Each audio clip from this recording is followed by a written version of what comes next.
When does the pain end? Seriously, when do you stop waking up with that heavy feeling?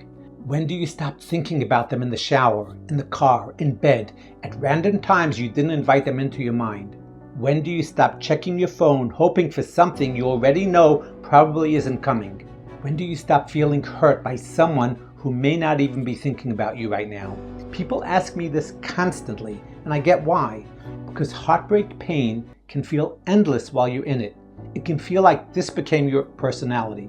Like this sadness moved in and signed a lease. Like you're the one person who will never get over it. Look, the answer is more complicated than 3 months, or 6 months, or 1 year. Because pain doesn't end on a calendar. It changes in layers. That's the first truth. You think one day you'll wake up and feel nothing. Usually it doesn't happen like that.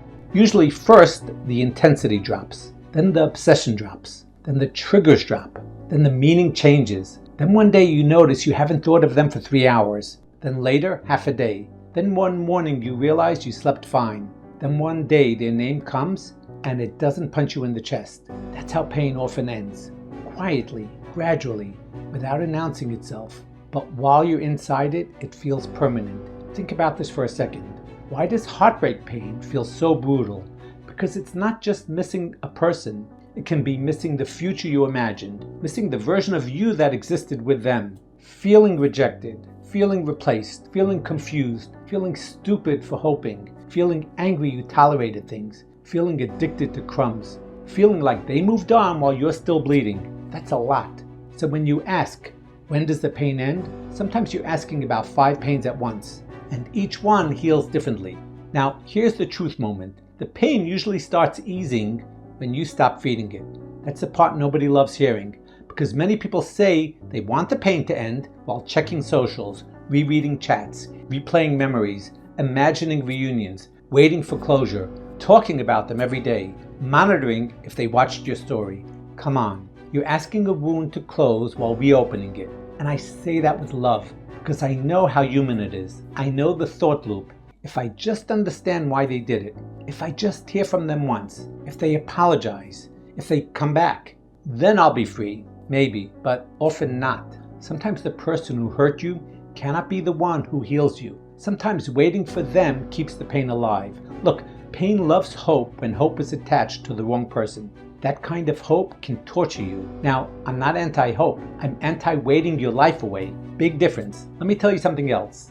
Some pain stays longer because it hooks into older wounds. This breakup may not be just about this breakup. It may awaken childhood rejection, feeling not chosen, feeling second best, feeling invisible, feeling like you always have to earn love. So now the pain feels enormous because it's touching old places. That doesn't mean you're weak. It means the wound is layered, and layered wounds need layered healing. Now, halfway through this video, if this is speaking to you, like the video, follow the channel, subscribe, and share it with someone who's quietly asking every night, when will this stop? A lot of people are asking that in silence. Now let's talk about when it starts getting better. It often begins the moment you stop measuring healing by whether you still think of them. That's huge, because some of you panic every time they pop into your head. You think, damn, I'm back at zero. No, a thought is not failure. A memory is not relapse. A random wave of sadness is not proof you'll never heal. It's just a wave. Let it pass. Healing is not never feeling anything again.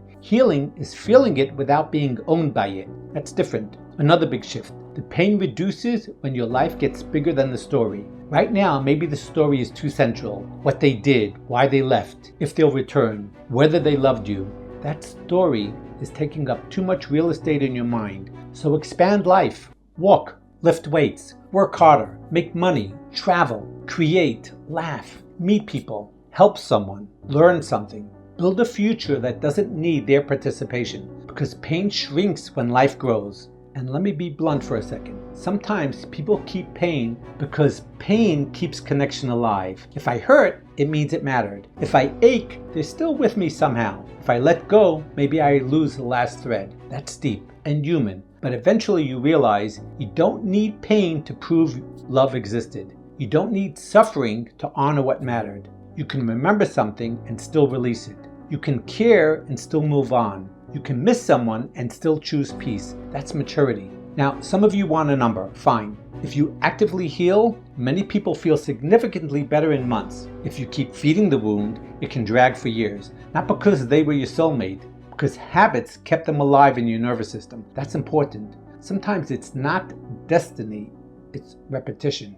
And repetition can be changed. As the heartbreak guy, let me tell you what I've seen over and over. People swear they'll never recover. Then 6 months later, they're laughing. Then a year later, they're in a healthier relationship. Then 2 years later, they barely understand why they cried so hard over someone so limited. I've seen it. It happens. Not always fast, but often faster than you think once the real healing starts. So when does the pain end? Sometimes not all at once. Sometimes it ends in pieces. The morning you wake up calm. The day you stop checking. The night you sleep well. The week you feel interested in life again. The moment their message doesn't shake you. The realization that you want better now. That's pain ending in fragments until one day you notice it already did. If you need help getting through heartbreak, obsessive thought loops, rejection pain, or finally getting your mind back, you can book a one-on-one session through the link in my bio or contact me through PopCall for chat, voice, or video. And remember this tonight, just because the pain is here now doesn't mean it lives here forever.